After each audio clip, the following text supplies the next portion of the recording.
Looking at our world from a theological perspective. This is the Theology Central Podcast, making theology central. Good afternoon, everyone. It is Thursday, November the 10th, 2022. It is currently 2:49 p.m. Central Time, and I'm coming to you live from the Theology Central studio located right here in Abilene, Texas. I hope this is a good idea. I thought I would turn on the microphone, go live briefly, and give everyone a update on the curse of Jeconiah. I thought I would at least give you an update on the curse. We're still trying to figure out the curse. We're still trying to figure out, is the curse in effect? We're still trying to figure out, does the curse somehow invalidate Jesus as being the Messiah and Jesus' ability to sit on the throne of David? The curse of Jeconiah. We have been working on this all because of an email. Our attempts to try to work through this it definitely hasn't been perfect. I haven't been happy with any of my broadcast in this series, but I hope that just the desire to talk about it and struggle with it will benefit someone. Now, I gave everyone a very important assignment, all right? So let's just set this all up. If you're new to this, please go back and listen to part 1, part 2, and part 3. Hopefully, even though it's imperfect and I'm not happy with all of them, you will, I think, at least get a good idea what's going on. But just to summarize, Jeconiah, who is also called, and this is very, very, very, very important because I am making an editorial decision, right? Okay, I've made a decision to mispronounce this on purpose. Jeconiah, who is also called Jehoiachin, I'm saying chin. I know that isn't correct, but I'm doing that to make sure we don't confuse that with Jehoiakim, all right? And there's a reason why, right? Jeconiah, also called Jehoiachin. Now, you could say Jehoiakim, right, versus Jehoiakim, but all right, all the names. Some of the names are so similar that there's some believe it may have caused a problem in Matthew chapter 1, verses 11 through 12, all right? Because they're very similar in the Greek as well. But Jeconiah, also called Jehoiachin, and Jehoiachin is recorded in 1 Chronicles 3:16 in the NIV. The King James uses Jeconiah, all right? And also referred to as Coniah in Jeremiah 22:24, was a king of Judah who was deported as a part of the Babylonian captivity. And we read about this in 1 Chronicles 3:17. He's also listed in the genealogy of Jesus in Joseph's family line. And Joseph's family line, if I can speak correctly this afternoon. And that is in Matthew chapter 1, verses 11 through 12. Now, it is his place in Jesus's family line, in the genealogy of Jesus, Joseph's family line. But the fact that Jeconiah is in the genealogy of Jesus is where all the problems began, because you see, Jeconiah was cursed. Let me explain. The curse of Jeconiah is found in Jeremiah 22. First, the Lord likens the king to a signet ring on God's hand, a ring that God will pull off. That's Jeremiah 22:24. Then God pronounces the curse, and I quote, "Record this man as if childless, a man who will not prosper in his lifetime, for none of his offspring will prosper, none will sit on the throne of David or rule anymore in Judah." And that is verse 30, right? Now, the problem is that the curse of Jeconiah seems to invalidate Jesus' right to the throne of David. The Davidic covenant promised that the Messiah, the son of David, would reign forever on Jerusalem's throne. 1 Chronicles 17:11 through 14. If Jesus is a descendant of Jeconiah, then how can he be the Messiah, since the curse bars any of Jeconiah's descendants from assuming David's throne? That's the curse of Jeconiah. At least know what the curse is. Now, we came up with what we gave. Well, in fact, the original idea wasn't really to give some solutions, but I offered 3 solutions. I'm not going to go back to those 3 solutions. However, an emailer sent me a video that offered a 4th solution. And the 4th solution is, wait a minute, the Jeconiah and Matthew 1:11 through 12, that's not the Jeconiah that was cursed. There are two Jeconiahs. One is the son of, if we do this, I'm gonna pull up the Bible in a different app here. Go to the Bible, Matthew 1. If you look at it here, and Josiah begat Jeconiah, the King James adds those extra letters there. And they're saying, see, that's a different Jeconiah. That's a different Jeconiah. That's not the same one. It's not the same one. They are different. Now, they have to draw they have to focus on the fact that it says Jeconiah begat that Josiah begat Jeconiah. So they base it off that. The only problem with that is you can look in the genealogy of Matthew and see that there are times where when it says so-and-so begat so-and-so, it's referring to the grandfather and the grandson. It's not referring to the father and the son. And so there's a very high possibility that for some reason they have Josiah that would be more the grandfather, and Jeconiah would be the grandson, which still fits in within the word begat, but they're like, nope, because it says Josiah, that's it. This Jeconiah is not the one that is cursed. It's a different one with the same name. And he's the son of Josiah. And then they go back to the Old Testament and see Josiah had these sons. 3 of their names were changed. It doesn't record that the 4th son's name was changed, but magically we know that it was changed to Jeconiah because he shows up in Matthew 1:11 as being Josiah begat him. Now, you think, well, that works. That's great. Well, it raises so many questions because of the way the genealogy works. There's times in the genealogy, you can go back to Matthew 1:8. That's not father and son. That's grandfather and grandson. So if it's doing that in verse 8, then it's very probable it's doing that in verse 11. Not only that, they're basing it off the assumption that, well, Josiah had a son who we have no record of his name being changed, but it had to be. It just had to be. So there's no no real proof. So it's an interesting solution, but I'm just bothered because it takes you to the genealogy and raises all kinds of questions where I think the other solutions are far more eloquent and simple. So here's what I challenged everyone to do. Hey, everyone, look up the Bible dictionaries in your possession. Look up the entry for Jeconiah, or you may have to look up an entry. You may have to look up an entry for Jehoiakim, or Jehoiakim, or Jehoiachin. I keep saying chin just to make sure we don't confuse it with Jehoiakim. All right. So Jehoiakim, and I told everyone to look it up and let me know what they have to say, because here is my thing. If you have some solution out there that says there's 2 of these guys, right? There's 2 of them. Well, then you would think the Bible dictionaries would pick that up, right? You think some Bible dictionary would be like, oh, wait, there's 2 Jeconiahs. There's 2 people named Jeconiah, and we have to make sure we distinguish them. One is found in Matthew 1:11 through 12. The other one is found in Jeremiah, Chronicles, I think 2 Kings. You get the idea. And so I was just curious because the video that we reviewed, the guy was like, it's just so obvious. It's just so simple. I don't know why people don't see this. Well, why hasn't anyone seen it? Because if you start looking into all of the articles and theological journals and more academic papers, none of them say, oh, there was 2 Jeconiahs. None of them say that. They look for other solutions. And I'm like, well, why is that?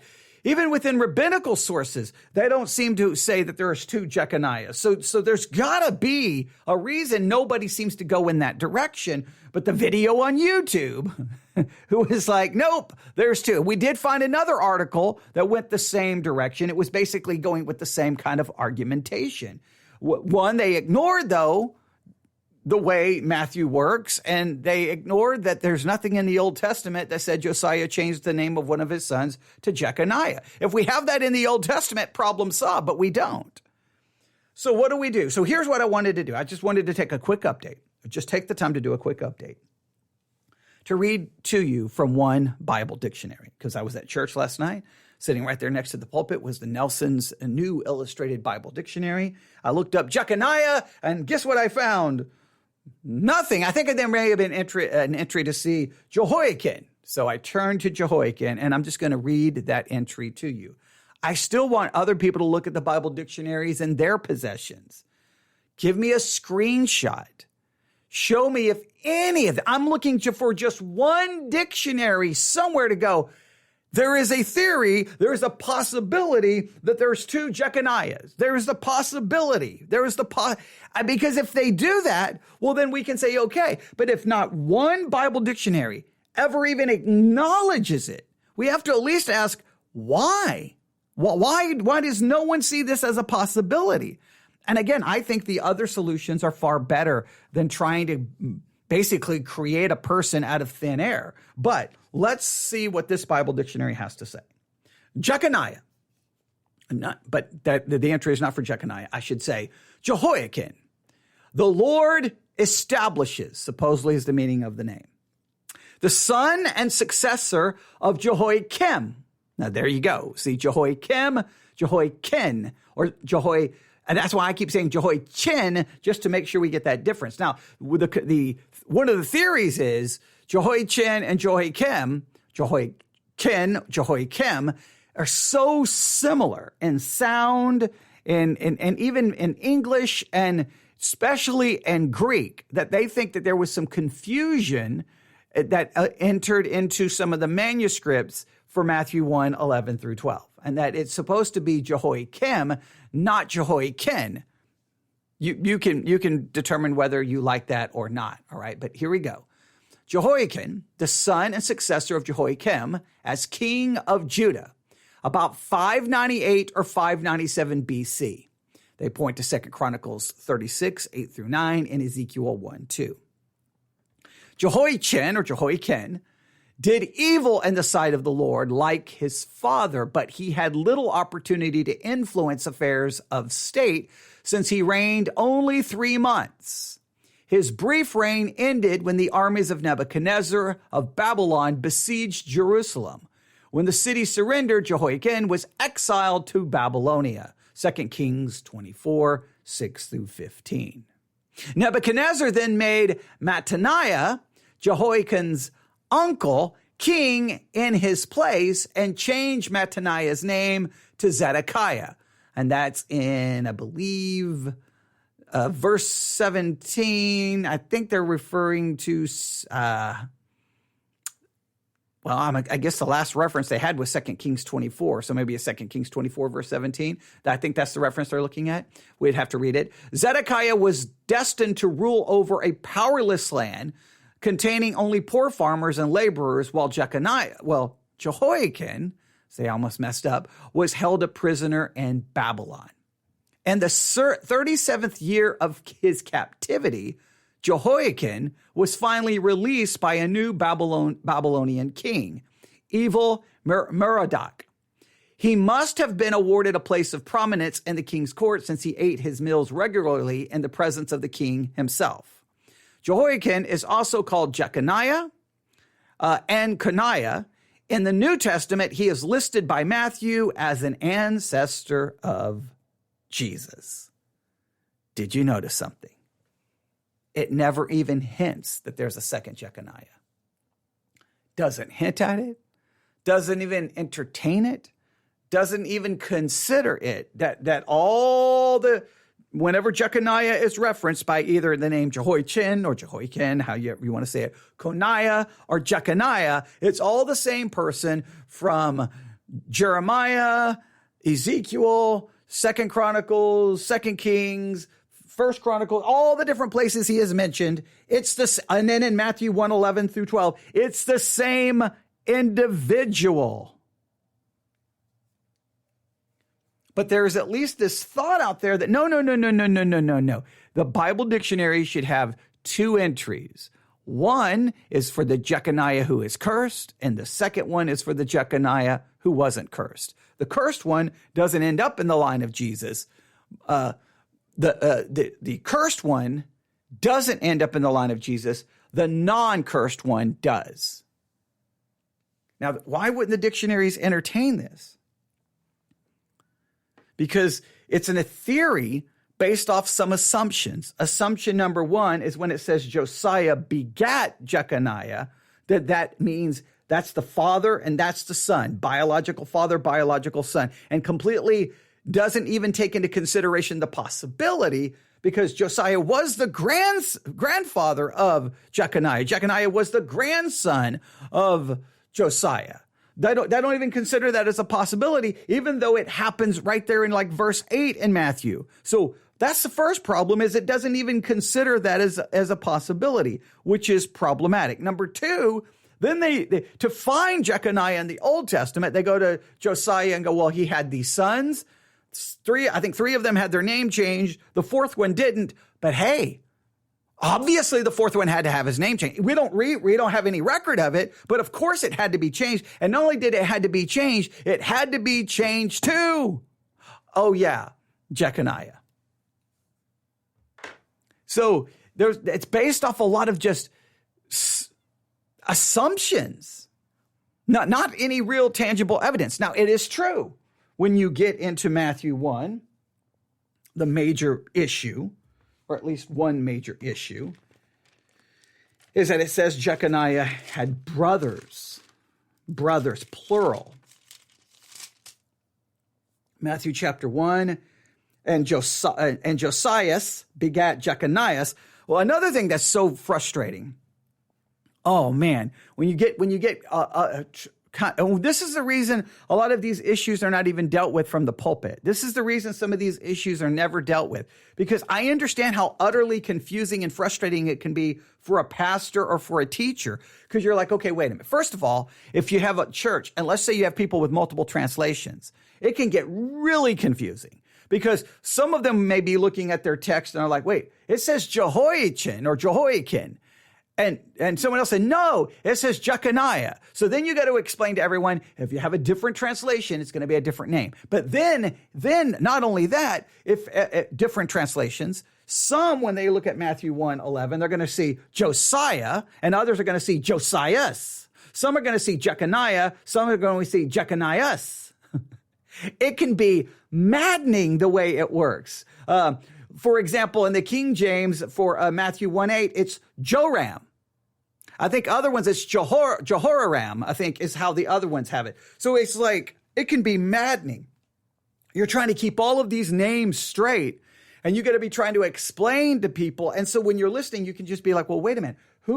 Wait, who's on first? Wait, I thought, no, who's on second? Well, what's on third? Or you get the idea. Okay, that's going way back in like, what, the 40s?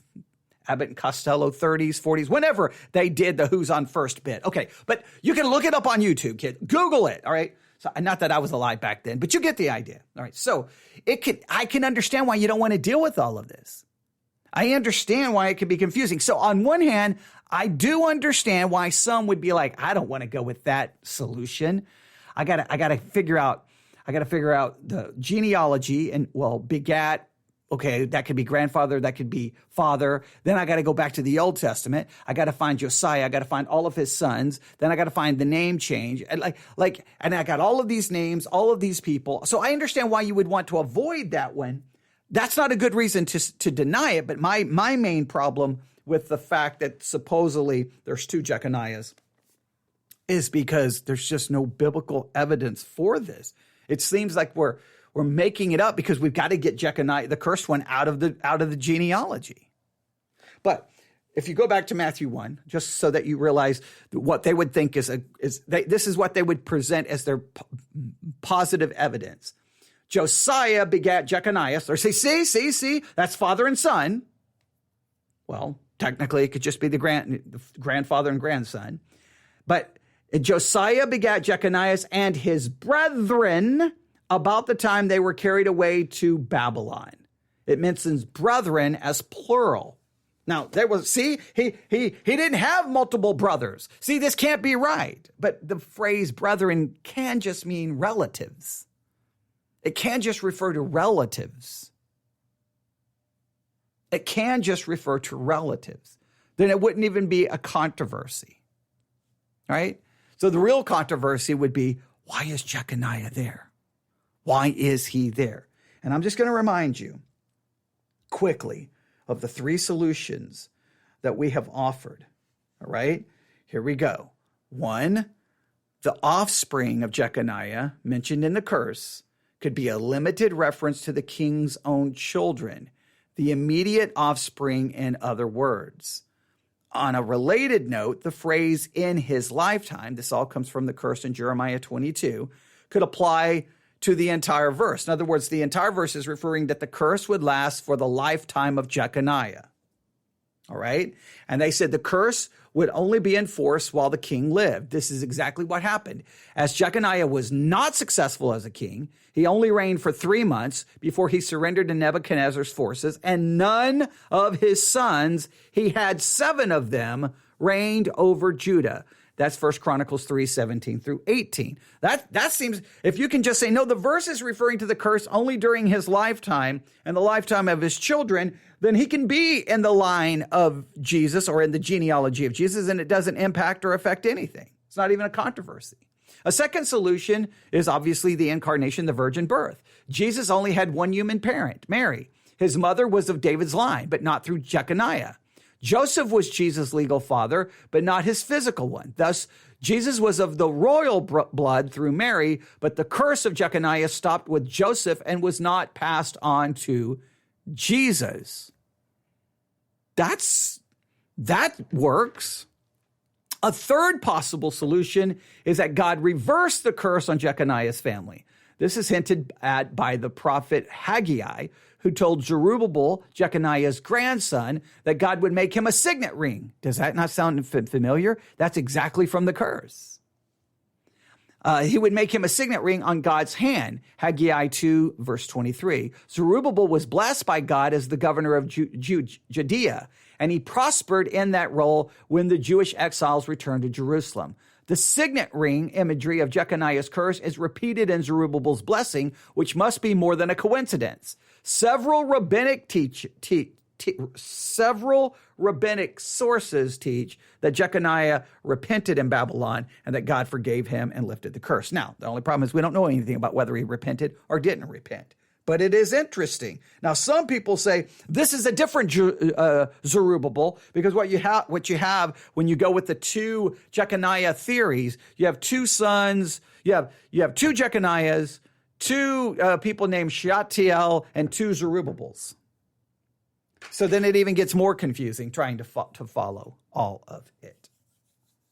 But I just wanted to give a quick update. I know it's now 22 minutes of just showing that one Bible dictionary did not say a word. So if you have a Bible dictionary today, I don't know what you're doing, but if you can stop and just take screenshots of all of your Bible dictionaries for their entry on Jeconiah or Jehoiachin, however, I keep saying chin just to distinguish it from Jehoiakim. I know the kin and the kim should be distinguishing enough, but I'm just really overemphasizing it so that we don't conflate those two. But I just want to know how many dictionaries. Look, I don't know how many different dictionaries are out there, but let's just say in theory, let's say we look at 20 dictionaries and not one dictionary ever even mentions that there was 2 Jeconiahs, and the one in Matthew is not the cursed one. If not one of them even entertains that theory, doesn't even go there, then you have to at least ask yourself, why is that? Why does no one go in that direction? Did everyone miss it except for a person on YouTube who was then it's one thing. This is the way I would have done. If I would have gone with his theory, I would have said, here's my hypothesis. Here is my theory. And you can see nobody out there agrees with me, but what do you think? I do that all the time. I throw out but I present it as a hypothesis, especially when I'm aware that no one agrees with my hypothesis. He's basically, it's right there. Just no one will pay attention. Nobody will look. Nobody will do basic cross-referencing. So that's the first thing that bothered me by the video, was just like, but the second thing is I immediately knew, wait a minute, nobody goes with this. I've never heard this theory, never. Now I'm all willing to listen to the most outlandish theory, especially when it's more presented in a humbled way, like, okay, nobody out there goes with it. You hear me say that all the time in preaching. Nobody out there agrees with this, but here's what I think. So But maybe there's a Bible dictionary out there that's like, come on, it's right here. Clearly there was 2 Jeconiahs, and clearly the one in Matthew 1 and 11 and 12 is not the cursed one. Come on. Hello. And then once I see it, I will turn on the microphone and give that update. Now, one of the things we're going to do is I'm going to be choosing random sermons on the curse of Jeconiah. I'm going to look for them on the Sermons 2.0 app. I'm going to look for them on the Edify Christian Podcast app. That's the 2 sources I'm going to look at, Edify Christian Podcast app and Sermons 2.0. If we can't find, there's got to be a lot of sermons on it, I'm assuming. If for some weird reason we can't find anything, then we'll have to expand our search. But I want full sermons that really dive into it and dig into it. So that's what we're going to look for that. And we if I can speak correctly, we will review them when we do so. So every episode in this series, I've become I'm more disappointed after each one. I either feel like I didn't say something right or that it's confusing, because the early responses to the early episodes where people were confused and lost. And I felt horrible about that. That most of them tried to say it wasn't me. It's just that the whole thing is just confusing. But I think they were just trying to be nice. I take full responsibility, but there's no easy way to get around it. It's just so many names and trying to follow the logic. See, it would have been easier to just say, hey, here's the curse. Like, just imagine how easy it would have been. Here is who Jeconiah was. Here's his different names. Here's the curse. And here's 3 possible solutions, right? That the curse only applied to his lifetime, problem solved. The virgin birth deals with it. Jeconiah was in the line of Joseph, so the curse stopped with Joseph. Jesus' only true human parent was Mary. Therefore, the curse doesn't apply to him. Or number 3, the curse was reversed, and we look at Haggai. That keeps us away from all of those names and all of the confusion in the genealogy. Now, just because something is eloquent and simple does not mean it's best. I'm more than willing to acknowledge that. But if you start with a convoluted theory that requires that you have 2 Jeconiahs, 2 Shealtiels, 2 Zerubbabels, you have no record of the son that supposedly his name was changed to Jeconiah, of that name ever being changed, and then you base it off the idea that just because it says Josiah begat Jeconiah, that it has to be the biological father and the biological son, even though just a couple of verses before we have a grandfather and grandson. We don't have father and son. And not only that, you have omissions in Matthew's genealogy. Not only that, you have almost like generations skipped. So in other words, you would have to realize that there's a possibility that you can't be so dogmatic about the fact that it says Josiah. And then you have to acknowledge that brethren can refer to more than just an actual brother, but to family members. So then you have to just realize, wait a minute, for everything I am suggesting or for everything I'm proposing, there's clear, easy, probable things that calls it into question. Why would you continue to push for the most convoluted solution? Why? I just don't know why you wouldn't consider the other solutions. I just don't know. It would be awesome if the curse was basically reversed. That's the one that's the one I think we should do some more exploring on. But they would argue then guess what? And Haggai, that's a different Zerubbabel. It just becomes even more confusing. But all right, so Bible dictionaries, I need screenshots. I need my email filling up with screenshots of Bible dictionary entries. And I need if it goes 2 pages, I need both pages. Please give me the source, the Bible dictionary, so that when I turn on the microphone to read from them. Because I believe if we go 15, 20 dictionaries and nobody even entertains this theory, I'm sorry, that's a red flag to me. That's a red flag. And it's definitely a red flag that it was presented in a dogmatic fashion instead of like, okay, I know this sounds crazy, and I know this is going to be confusing, and I know this is going to be hard to follow, but here's my reasoning for going this way. Here's my theory. contact me and let me know what you think. Or just kind of give the listeners the ability to test it. I'm trying to get you involved in the testing of it. And the very first easy way to test it is, well, no Bible dictionary even entertains the thought. All right, that's red flag number one. What I like to do is when you get into the complicated stuff, you got to go find, you got to build when you're going to reach out to try to solve the complicated stuff, before you, in a sense, climb the ladder and try to reach out there to get the complicated stuff, make sure you've got a good foundation your ladder is standing on. And that good foundation is usually sometimes the most basic things. Like, how popular is this theory? Like just getting the basic information, because sometimes that when you get up there and you can't figure it out and the ladder starts wobbling, you're going to fall. At least you have a firm foundation to come back down and stand on. I always try to tell the people, let's figure out what we do know. Let's figure out what we can be absolutely dogmatic about before we start trying to figure out what we may never be able to answer. It's having those things that are firm that you can stand. That I got no problem climbing the tallest ladder, reaching for the most difficult theological issue in the world. But at some point, you got to be able to climb back down that ladder and go, okay, whew, all right, let me just stand here for a while. I was getting dizzy up there, and I'm so confused. I don't know what's going on. I don't know where my right hand is, my left hand is. I don't know up. I don't know down. I don't know anything. At least you can come back down and go, okay, I know these things. I like having those things that are certain. They give you a sense of stability. So we can figure out and what the dictionaries have to say. I've given you one, Nelson's New Illustrated. They don't even hint at any other option. That the Jeconiah in Jeremiah is the Jeconiah in Matthew 1:11 through 12. They're just dogmatically asserted. All right. You tell me what you find. Email me, newsif@yahoo.com. newsif@yahoo.com. That's newsif@yahoo.com. I think my fear is that everybody else is like, we don't care about the curse of Jeconiah. The whole thing's a waste of time. I'm hoping nobody feels that way. But I do want to thank one of our listeners. They created the artwork for the series.